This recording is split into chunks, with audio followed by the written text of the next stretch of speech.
Hi everyone, my name is Natalie Ledwell and this is The Inspiration Show. This is one of the live editions of The Inspiration Show, so you have the opportunity to ask questions live of my special guests that I have on tonight. We are going to be talking to an amazing couple who have been doing some incredible work for the last 20, 30 years. And spreading the wisdom of Native American wisdom, not just to schools and to individuals, but to corporations as well. And they have quite an interesting and inspiring story to share. So let me introduce you to the TallTrees. How are you guys?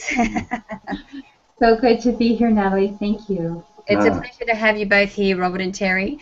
Now, what we might do is, as we do with the show, is start with your journey and how you got into doing this incredibly motivating and inspiring work. Perfect. First, I'd like to take and honor my ancestors, and this is the way that I have been taught.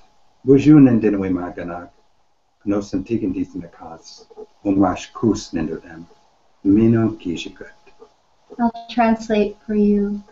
My husband just spoke to you very, very respectfully in our language, the Ojibwe language, and what he said was, hello to all my relatives. Hello, my friends. My name is Tree, reaching and growing toward the sky. I am Elk Clan, and today is a good day. And the language is over 1,000 years, and it wasn't even a written language until about almost 80 to 90 years ago when we used some of today's alphabet to phonetically write our language. But it's actually a unique language, and the way we used to write it was more in pictographs rather than the symbols that are used today to write it. And my great-grandmother and many Native American elders were also my teachers to help guide me from where I was to where I am today. Excellent. So guys, as I was alluding to before, you teach Native American wisdom and how to live a life on purpose. So tell me, Terri, I know that you have a corporate background, so how did you fall into this kind of work? That's such a great question. I'd have to say destiny. From the time I was very small, I was raised in a kind of a family in dominant culture, and my father, throughout his life, had been told by Native people that he was Native, and he always said, not that I know of, not that I'm aware of. His father had been adopted. And many years later in my life, I had an elder come and find me and say, I've been told by the Tonkashila, the grandfathers, to bring you back to the circle. And so my journey began walking the Red Road. And many years later, I met my husband, and we actually met in ceremony. We were brought together from over 1,000 miles apart. We met in a ceremony, and then we were brought together to do the work. And as we say in our traditional sign language like this, we walk side by side in love and respect for one another. And so when we first came together, he had been doing this work for many, many years. As a young man, the elders used to come and get him, and he was in training from the time he was very young. For me, I was raised in dominant society, and then as a young adult brought into the Red Road. And so as we met, I always was in the background. I'm actually pretty shy, Natalie. And so if I have something I'm very passionate about, watch out, I'll keep going.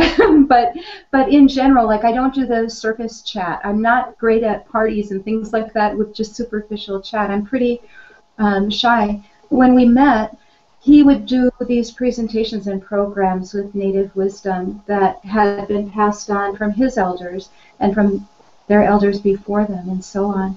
And I would always go and support. And one day, he woke up with laryngitis, no voice. And he looked at me and he said, you're going to have to do the program today. And of course I had been there, every step of the way. And so I did. And that was just what started our work together. When we were married, I don't know if you can see the dress behind us. There's a full traditional buckskin dress. Robert's mother is our clan matriarch. And as he said, he's Elk Clan. Her name is Akwagishnakway, and that is her dress. When we married, she gave me her own buckskin dress, and she said, you are now one of us. go teach with your husband.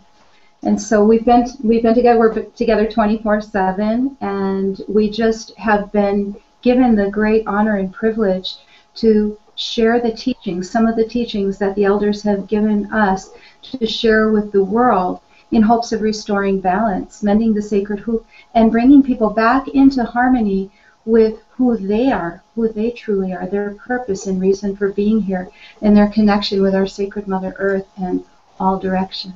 Mm-hmm. Yeah, I find it so refreshing and amazing. And like you said, you've been doing this work for like 20 to 30 years.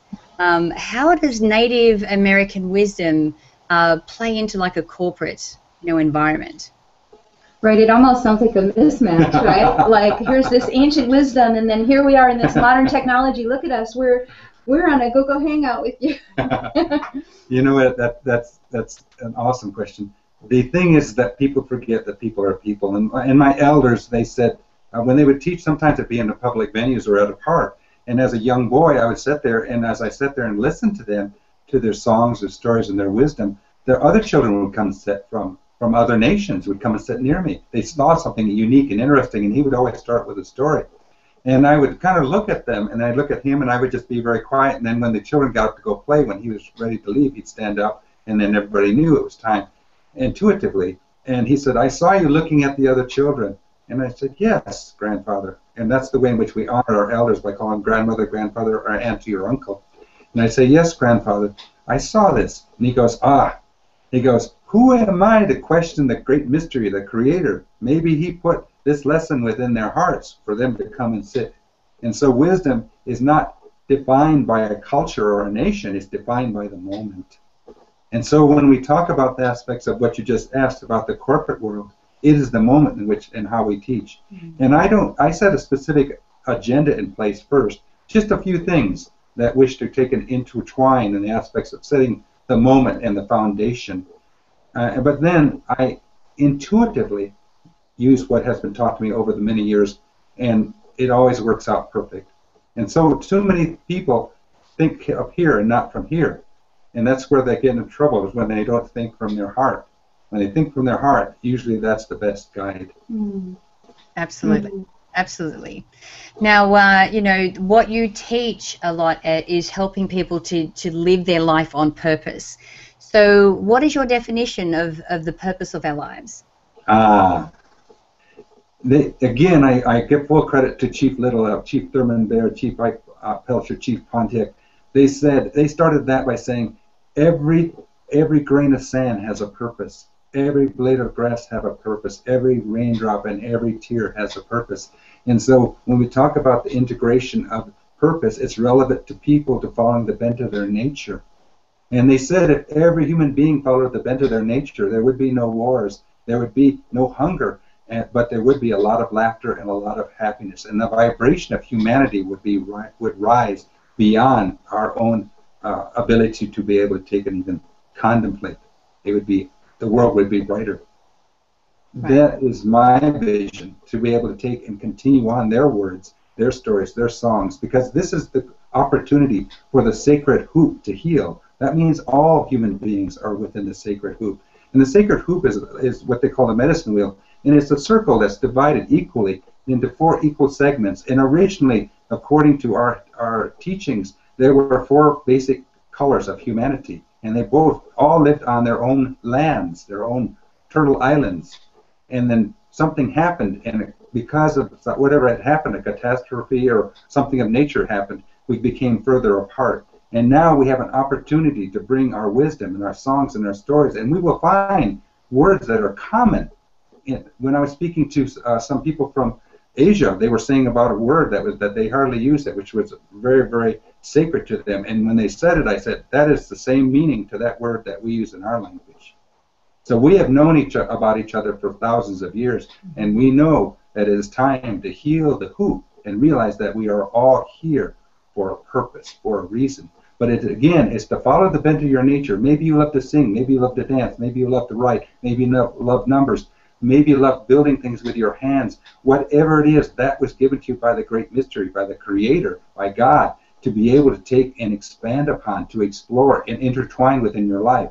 When people say, I don't know my purpose, I say your purpose is to take and embrace joy.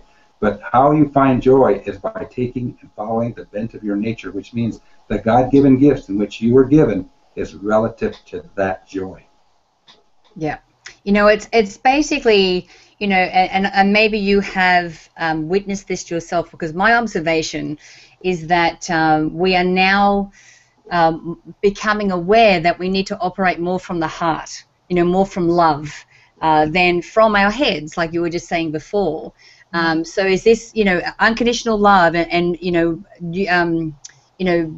operating from this heart center, is this a lot of what you teach as well? Absolutely. The vibration is very, very high. And when people have a tendency of realizing that and really experiencing the Baba Madizu and the journey, that's when their total life starts to change. They start realizing that when they are on purpose, everything seems to fall naturally into place. Nothing has to be pushed. Nothing has to be hurriedly put together. It just flows. Just like a river flows, so can a person's life. You know, when we are guided by our instinct and intuition rather than just our logical mind, this is a primary difference between dominant culture and indigenous culture. And it's significant to note because it fits into your first question. How does this work in a corporate setting? How does this work in my life today? I live in the modern world. How can this ancient wisdom benefit me and improve the world conditions? And it's because of this. In dominant society, we are trained to view things in a logical, linear model. Everything goes in a straight line. In indigenous culture, Natalie, everything is connected. Everything is based on relationship. We say, Gakinawia, we are related. And because we are related, we have a deep respect for all living beings everywhere. And we honor that everyone, you have a purpose, everyone has a purpose, and we honor that. Because of that, things move in a circle rather than in compartments. So instead of feeling the stress that comes from compartmentalizing your life, as you start to bring everything into a harmonious flow, suddenly you're healthier, you're happier. Abundance is your natural state of being. You live in a place of joy and great service because you see, I look at you and I see we are sisters, right? This is the natural order of things. We're connected. And so in our culture, we say that the biggest journey you'll ever walk in your life is only 18 inches. And it's the connection between the heart and the mind and keeping them both open, but leading first with the heart. That's why in our ceremonies we get on our knees and bow our head so that our head is below our heart in humility. And so when we come into any situation, we stand in the center of that medicine wheel, and in the very center is humility. And humility doesn't mean, oh, I'm nothing. It means I am no lesser than, nor any greater than any other being. I have a great love and compassion. I recognize that with great respect. And most people don't realize that when the heart and the mind are connected is when you can then speak your truth. And most people don't realize that. And you had asked us about this journey, and this has been really important for us to be able to take and utilize these particular skills, these particular tools to get people to re-embrace and take their power back. One of the first lessons the elders taught me was that every human being is born with 3 arrows. Now these arrows you can't hold in your hand, you hold them in your heart and then in your mind. But he said the first arrow is the thoughts that you think. He said the thoughts are more powerful than an atomic weapon. And he said your second arrow is the words that you speak. Words can harm, words can heal. And the third arrow is the actions that you take. These are your 3 arrows. But people give 1, 2, or all 3 of their arrows away, and it changes the course of their life. No, I think the word flow kind of really just sums it up. Because when you are in your authentic place, when your heart, you are talking from your heart, you're talking from that authentic place, when you're operating from that and thinking from that authentic place, from that heart place, you are in flow. You know, whatever happens, what's happening in your life and the intentions that you set and the direction that you want to take, things are just so much easier because you're being true to who you really are. And, you know, which is, you know, like I was saying, you know, so many of us are now, it's like we're becoming aware that this is the way that we should be operating moving forward, and then it's something that we're really seeking out as a way to do that. So I know you guys, you know, you work with many people and helping them, you know, operate like this and live their purpose. So if people wanted to find out or work with you guys, where can we send them to do that? We have a site called howtoliveonpurpose.com, howtoliveonpurpose.com, and there are many programs that we offer that help people find balance. You know, as we speak of the medicine wheel, it's not just the 4 colors of mankind and the 4 seasons and the 4 elements. It's the 4 aspects or bodies of your being that must be in total balance, your mind, body, spirit, and emotion, so that you're fully integrated and you're standing in your center. You're standing in your true, authentic self. And in that way, you can live really fearlessly because you're not afraid anymore. You're not wobbling. You know, I always say to people, if you feel like you're wobbling a little bit, you just need to learn very gently how to move back to center without judgment, without criticism, just lovingly step back into who you are, and everything will start to fall back into place. So there's lots of opportunity for people to learn different ways if they're working on money mastery, or if they're working on health and wellness, or just simply learning how to get out of overwhelm and burnout and how to heal the emotional body and bring it back into balance in your life. You can do that. And people have forgotten that people are human doings and not human beings today. And we're getting the realization that they do have a choice. Everyone has choice, and this is an opportunity for them to become a human being. Yeah, absolutely. So guys, if you click on the banner to the side of this video, you'll actually take you straight through to that website, so that you can find out all that information and connect with Robert and Terri as well. So guys, I want to thank you so much for joining me on the show. I think sometimes I need to make these shows longer because 15 minutes pass really quickly. So thank you again for joining me today. It's been an absolute pleasure having you here. Thank you so much. Miigwech. In my language, we say miigwech, but the closest that we can say to thank you is miigwech. But actually, what my great-grandmother said is, all that you have given, I hold in the highest regard. Miigwech. Miigwech, yeah. Miigwech. Thank you. Now, guys, look, I encourage you to share this video. You can do that by clicking the Facebook and the Twitter share buttons on this page. Download the app if you haven't done so already, because you can actually watch the shows on the go now. You don't necessarily have to be in front of your computer. And make sure that you put your email in the box on this page as well, because I would love to send you the Manifesting with the Masters video e-course. It's valued at $87, and I would love to send it to you for free. So until next time, remember to live large, choose courageously, and love without limits. We'll see you soon.